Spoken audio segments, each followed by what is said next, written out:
केएसडीसी जिंदाबाद जिंदाबाद जिंदाबाद केएसडीसी जिंदाबाद जिंदाबाद जिंदाबाद केएसडीसी जिंदाबाद जिंदाबाद जिंदाबाद जीवन सिंह जिंदाबाद जिंदाबाद जिंदाबाद जीवन सिंह जिंदाबाद जिंदाबाद जिंदाबाद जीवन सिंह जिंदाबाद जिंदाबाद जिंदाबाद डीएल को जिंदाबाद जिंदाबाद जिंदाबाद डीएल को जिंदाबाद जिंदाबाद जिंदाबाद डीएल को जिंदाबाद जिंदाबाद जिंदाबाद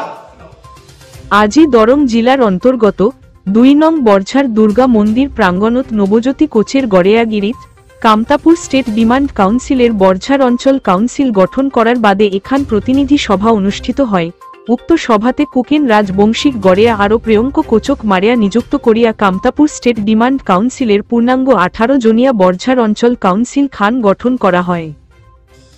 উপস্থিত আজি আমার বরঝার অঞ্চলৰ আমাৰ কোচ ৰাজবংশীৰ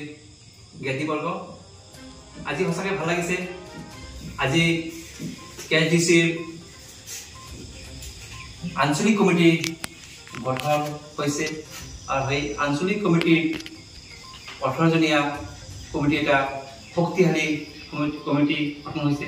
আৰু এই কমিটিৰ সভাপতি হিচাপে আমাৰ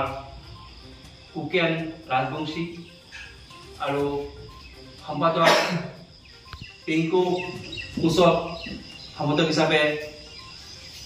প্ৰস্তাৱ কৰা হয় আৰু লগতে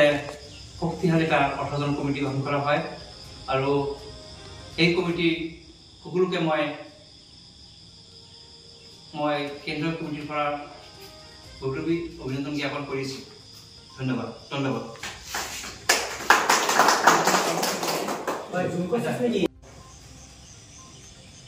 উপস্থিত আজি আমার সভা উৎসব জ্ঞাতিবর্গ আমার আজি বরঝার আঞ্চলিক কেএসডিচির সভাপতি মন্দির আকার কব কারণে মই অনুরোধ কৰিছো। ধন্যবাদ। আজি আমাৰ কেএসডিচিৰ